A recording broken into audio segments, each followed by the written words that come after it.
আসসালামু আলাইকুম শ্রোতা মণ্ডলী, নিশ্চয়ই আপনারা ভালো আছেন, সুস্থ আছেন। আসলে সুস্থ থাকতে কে না চায়। আজকাল সুস্থ থাকাটা যেন একটা চ্যালেঞ্জ হয়ে দাঁড়িয়েছে। সুস্থ থাকার জন্য আমরা কত কিছুই না করছি, কিন্তু আমরা যদি শুধু রাসূল সাল্লাল্লাহু আলাইহি ওয়াসাল্লামের স্বাস্থ্যনীতি অবলম্বন করি, তাহলেই আমরা সর্বাধিক সুস্থ থাকব ইনশাআল্লাহ। আসুন আজ আমরা রাসূল সাল্লাল্লাহু আলাইহি ওয়াসাল্লামের কিছু স্বাস্থ্যনীতি সম্পর্কে জানব। সুস্বাস্থ্যের জন্য স্বাস্থ্যসম্মত খাবারের বিকল্প নেই। বর্তমান বিশ্বের ডায়েটিশিয়ানরা রোগীদের পরিমিত আহারের পরামর্শ দিয়ে থাকেন। নবীজি সাল্লাল্লাহু আলাইহি ওয়াসাল্লাম পরিমিত খাবারে অভ্যস্ত ছিলেন। তিনি বলেছেন, পেটের ৩ ভাগের ১ ভাগ খাবারের জন্য, ১ ভাগ পানির জন্য, ১ ভাগ শ্বাস প্রশ্বাসের জন্য। তিরমিজি হাদিস নং 2380। গবেষণায় দেখা গেছে, পরিমিত আহার করলে হৃদরোগ সহ বেশ কিছু রোগ কম হয়ে থাকে। শারীরিক পরিশ্রম বিভিন্ন রোগ প্রতিরোধ ও সুস্থ থাকার জন্য সহায়তা করে। রাসূল সাল্লাল্লাহু আলাইহি ওয়াসাল্লামের পরিশ্রম ছিল প্রোডাক্টিভ, অর্থাৎ তার পরিশ্রম ছিল কোনো কাজ সম্পাদনের জন্য। শুধু হাঁটাহাঁটি তিনি করেননি, তিনি রাষ্ট্রপ্রধান হয়েও নিজের হাতে মাটি কেটেছেন, পাথর বহন করেছেন, উটের দড়ি টেনেছেন, ঘর ঝাড়ু দিয়েছেন। তিনি পায়ে হেঁটে রোগী দেখতে যেতেন। সাহাবীদেরকে 5 ওয়াক্ত নামাজে হেঁটে মসজিদে আসার ব্যাপারে উৎসাহিত করেছেন। তাছাড়া আমাদের ধর্মের ইবাদতসমূহে প্রচুর শারীরিক শ্রমের বাস্তবায়ন হয়, যেমন হজ, উমরা, তারাবি ও 5 ওয়াক্ত নামাজেও রয়েছে শারীরিক পরিশ্রম। রাসূল সাল্লাল্লাহু আলাইহি ওয়াসাল্লাম যখন হাঁটতেন, তখন তিনি স্বতঃস্ফূর্ততার সঙ্গে দ্রুত গতিতে হাঁটতেন। আবু হুরায়রা রাদিয়াল্লাহু তাআলা আনহু বলেছেন, আমি নবীজি সাল্লাল্লাহু আলাইহি ওয়াসাল্লামের চেয়ে দ্রুত গতিতে কাউকে হাঁটতে দেখিনি। তিরমিজি হাদিস নং 3648।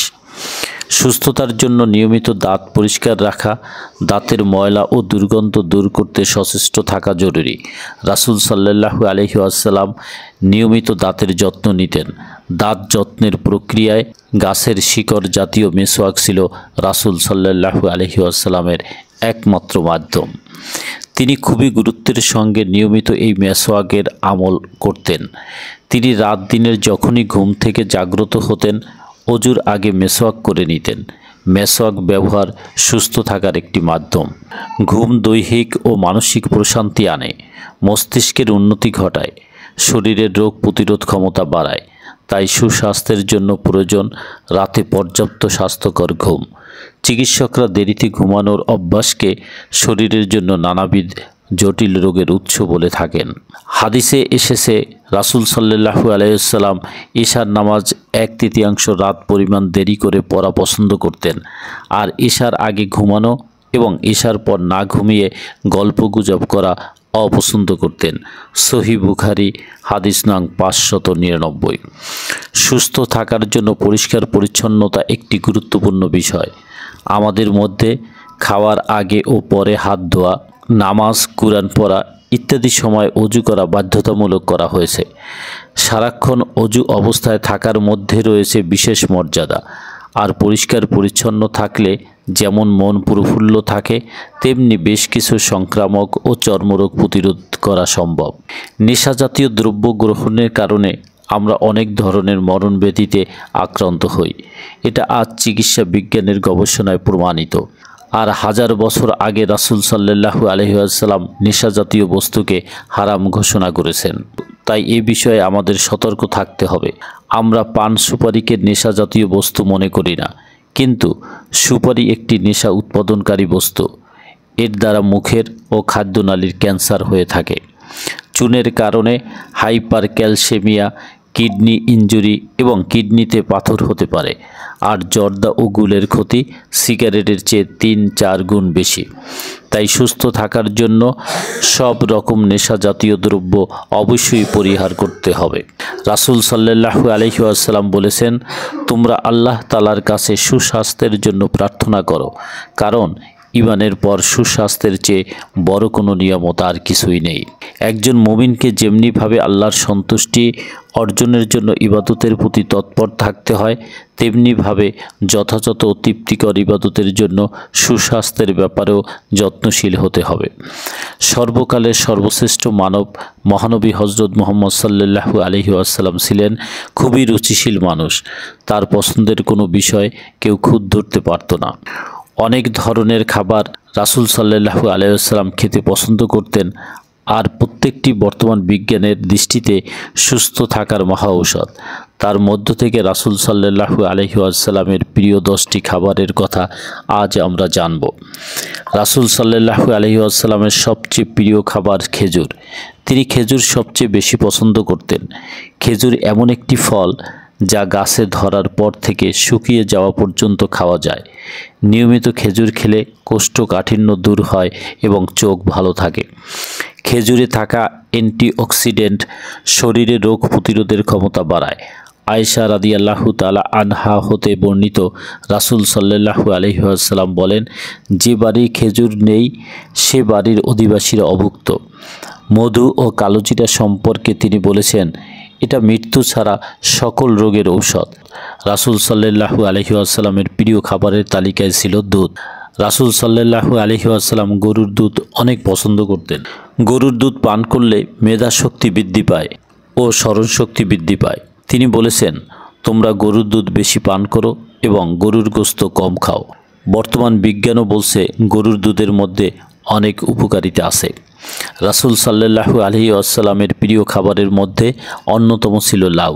সবজি জাতীয় খাবারের মধ্যে রাসূল সাল্লাল্লাহু আলাইহি ওয়াসাল্লাম লাউ বেশি পছন্দ করতেন। তরমুজ এবং শসা ভিটামিন সি সমৃদ্ধ খাবার।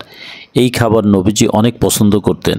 তরমুজ এবং শসা বেশি খেলে শরীরের রোগ প্রতিরোধ ক্ষমতা বাড়ে। রাসূল সাল্লাল্লাহু আলাইহি ওয়াসাল্লাম বলেছেন, তোমরা জয়তুনের তেল খাও। বাংলাদেশে এটাকে জলপাই তেল বা অলিভ অয়েল বলে। রাসূল সাল্লাল্লাহু আলাইহি ওয়াসাল্লাম বলেছেন, জয়তুন গাছের মধ্যে আল্লাহ তাআলা অনেক পরিমাণ বরকত দিয়েছেন। জয়তুন হচ্ছে ভিটামিন ই সমৃদ্ধ খাবার। জয়তুনের মধ্যে স্বাস্থ্যগত অনেক উপকার আছে। রাসূল সাল্লাল্লাহু আলাইহি ওয়াসাল্লাম 3 ফল অনেক পছন্দ করতেন। আল্লাহ তাআলা পবিত্র কোরআনে 3 নামে একটি সূরা নাজিল করেছেন।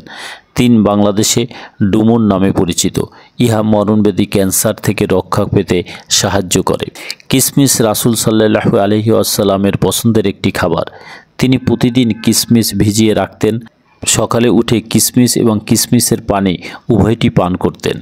ডালিমের মধ্যে অনেক উপকার আছে। রাসূল সাল্লাল্লাহু আলাইহি ওয়াসাল্লামের খাবারের মধ্যে ডালিম একটি অন্যতম খাবার। আঙ্গুর রাসূল সাল্লাল্লাহু আলাইহি ওয়াসাল্লামের প্রিয় ফলগুলোর একটি। এই ফলটি আকারে ছোট হলেও এর মধ্যে অনেক উপকারিতা আছে। আঙ্গুরের মধ্যে ভিটামিন এ, বি ও সি উপাদান আছে।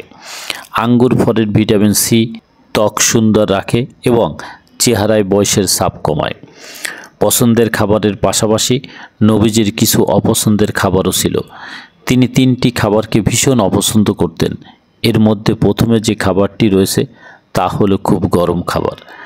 তিনি কখনোই খুব বেশি গরম খাবার খেতে পছন্দ করতেন না, কারণ অতিরিক্ত গরম খাবার আমাদের শরীরে নেতিবাচক প্রভাব ফেলে, যা তিনি সেই সময় অনুধাবন করতে পেরেছিলেন। বাসি খাবারও নবীজি সাল্লাল্লাহু আলাইহি ওয়াসাল্লামের একটি অপছন্দের খাবার ছিল, কারণ বাসি খাবার খেলে শরীরে নানা রোগ জীবাণু প্রবেশ করার সুযোগ পায়। তাই তিনি সবসময় এই খাবার গ্রহণ করা থেকে বিরত থাকতেন। এছাড়া নবীজি সাল্লাল্লাহু আলাইহি ওয়াসাল্লাম কখনো দুর্গন্ধযুক্ত খাবার খেতেন না। আমাদের 70% রোগ তৈরি হয় মন থেকে, তাই সর্বদা মনকে প্রফুল্ল রাখা উচিত। রাসূল সাল্লাল্লাহু আলাইহি ওয়াসাল্লাম বলেছেন, তোমার ভাইয়ের সাথে হাসি মুখে কথা বলাও একটি সদাকা। তিনি সবার সাথে মাঝে মাঝে হাসি কৌতুক করতেন। শ্রোতামণ্ডলী, রাগ ও ক্রোধ নিয়ন্ত্রণ করা সুস্থ থাকার এক গোপন চাবিকাঠি। রাসূল সাল্লাল্লাহু আলাইহি ওয়াসাল্লামের হাদিস অনুযায়ী কুস্তিতে প্রতিপক্ষকে হারিয়ে জয়লাভ করাতে বীরত্ব নেই। ক্রোধ ও রাগের সময় নিজেকে সংবরণ করতে পারাই প্রকৃত বীরত্বের পরিচয়। ক্রোধের কারণে হাই প্রেশার, স্ট্রোক ও হার্ট অ্যাটাক হতে পারে। বন্ধুরা, বর্তমান বিজ্ঞান এটাই প্রমাণ করে যে রাসূল সাল্লাল্লাহু আলাইহি ওয়াসাল্লামের স্বাস্থ্যনীতি সুস্থ থাকার শ্রেষ্ঠ নীতি। তাই এই উপায়গুলো বাস্তবায়ন করতে পারলে আমরা অবশ্যই সুস্থ থাকতে পারবো ইনশাআল্লাহ। ভিডিওটি ভালো লাগলে ছড়িয়ে দিন সবার মাঝে।